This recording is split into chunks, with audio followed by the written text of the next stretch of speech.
Welcome to another episode of China Update, where I provide you guys with the most up-to-date political, economic and geostrategic analysis on the world's number 2 economy.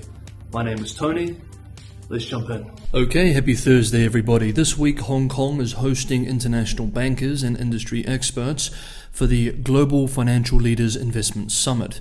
The summit, which has invited the heads of some of the biggest banks in the world, comes at a critical time for the Hong Kong Special Administrative Region, as years of COVID and political instability has seen the territory lose ground to Singapore in the ongoing competition to be the leading regional financial hub in Asia.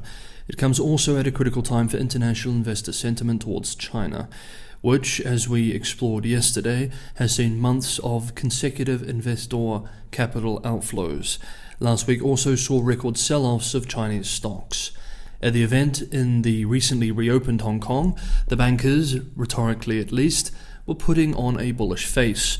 The chair of the world's biggest wealth manager, UBS, exclaimed at the event that global bankers are, quote, very pro-China, end quote, expressing, perhaps in deference to his hosts, quote, we're not reading the American press, we actually buy the China story, but it's a bit of a matter of waiting for zero COVID to open up in China to see what will happen, end quote. This curious statement was likely in response to an earlier statement made by the vice chair of the China Securities Regulatory Commission, who had told the international bankers at the event, quote, I would advise international investors to find out what's really going on in China and what's the real intention of our government by ourselves. Don't read too much of the international media, end quote. Okay, well, we have this comment from a Chinese analyst at Beijing-based Gavikel Dragonomics published the same day, quote, China's overall lockdowns have been steadily tightening since August and ratcheted further over the past month. Even if the COVID containment regime remains largely effective and another wave of lockdowns is mostly avoided, the cost of controlling the subvariants is clearly rising fast and will further drag on the economy, end quote. And then there are concerns around property. And even China's Banking and Insurance Regulatory Commission, speaking at the event, acknowledged this. The vice chair of the Beijing-based regulatory body told the international banking audience that China's property sector is, quote, an area of concern, although risks are manageable, end quote, adding that Chinese banks' exposure to real estate is at a, quote, reasonable 26% of all total loans. End quote. We remember from yesterday that the home sales downturn intensified in October, with even builders that had long been considered healthy becoming distressed, and $300 billion in onshore and offshore borrowings coming due through the end of 2023 for the sector. More on housing shortly. The People's Bank of China Governor Yi Gang, in a pre-recorded interview broadcast at the summit, maintained an optimistic party line, expressing, quote, with ongoing urbanization in China, we hope the housing market can achieve a soft landing, end quote. Yi further expressed that the central bank has taken a raft of measures to shore up the property sector, including cutting mortgage rates, lowering down payment requirements, and encouraging banks to introduce a special lending program for developers to ensure the completion of unfinished housing projects. Goldman Sachs chief David Solomon, Morgan Stanley's chief James Godman, and chief financial officer of Blackstone and the president of the Bank of China were in attendance at the Hong Kong event. Now, speaking of property developers, some of China's most indebted developers face winding up court cases hearings in Hong Kong this month. Bloomberg's Hong Kong team writes that heavyweights China Evergrande Group and Sunic China Holdings Limited are on the docket in November. Global money managers will be closely watching after both firms defaulted on dollar bonds over the past 12 months. 6 property firms facing winding up hearings through January have more than $30 billion outstanding of offshore bonds, according to data compiled by Bloomberg. Next up, General Secretary Xi Jinping has just met with Pakistani Prime Minister Sharif in Beijing. Washington-based veteran China analyst Bill Bishop points out that Sharif did not get the level of protocol treatment that Vietnam General Secretary Trong received earlier this week. Bishop observed today that Trong got the full state visit treatment, a friendship medal, and a state dinner which the full standing committee attended, and he was shown unmasked next to Xi multiple times. Sharif got a state dinner with Xi and Wang Yi, no medal, and he and Xi wore a mask in their official greeting photos.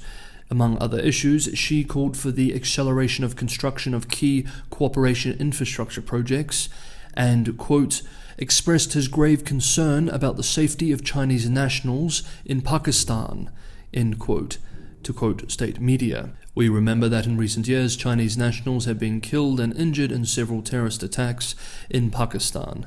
Then tomorrow, Friday, German Chancellor Scholz is set to arrive in Beijing too. By bringing a business delegation with him, the Chancellor's goals for the trip seem clear. The visit is somewhat controversial back in Europe, however.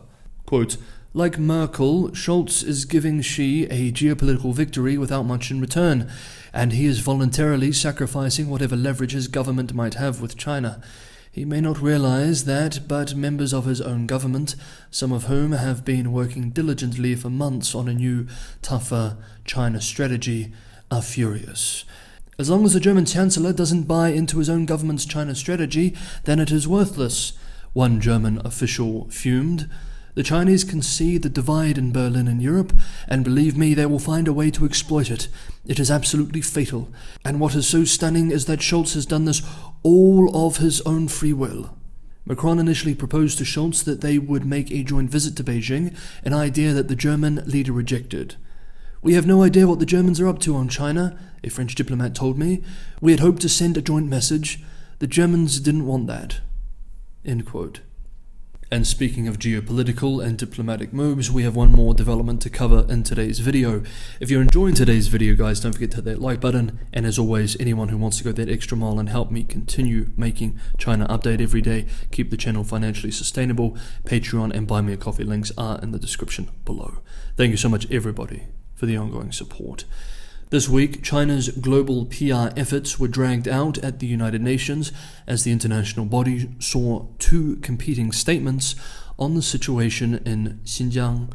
On Monday, 50, mainly Western countries, urged China to fully implement all recommendations in a recent UN report accusing the country of possible, quote, crimes against humanity, end quote, against Uyghurs and other mostly Muslim ethnic groups. The so-called joint statement on behalf of 50 countries in the UN General Assembly Third Committee on the Human Rights Situation in Xinjiang, China, expresses, quote, we urge the government of China to uphold its international human rights obligations and to fully implement the recommendations of the OHCHR assessment. This includes taking prompt steps to release all individuals arbitrarily deprived of their liberty in Xinjiang and to urgently clarify the fate and whereabouts of missing family members and facilitate safe contact and reunion, end quote. In response, China was able to persuade 66 countries to support its position. On behalf of these 66 countries, Cuba delivered a joint statement in, quote, resolute support of China, stressing that Xinjiang, Hong Kong and Tibet-related issues are China's internal affairs, and opposed politicalization of human rights and double standards or interference in China's internal affairs under the pretext of human rights, end quote. Saudi Arabia, on behalf of 6 Gulf states, Yemen and Libya, and Venezuela, on behalf of the 19 member states of the so-called Group of Friends in Defense of the UN Charter, also spoke in support of China. With 66 versus 50, this was a narrow diplomatic victory for China, which will especially play well domestically, as Beijing will use this to tell its domestic audience that this signifies that China's position is more globally democratic and that the world doesn't believe these, quote, Western lies to smear and undermine China's success in Xinjiang, end quote. Okay, that is today's episode of China Update. Thank you so much, everybody, for watching. I will see you all tomorrow.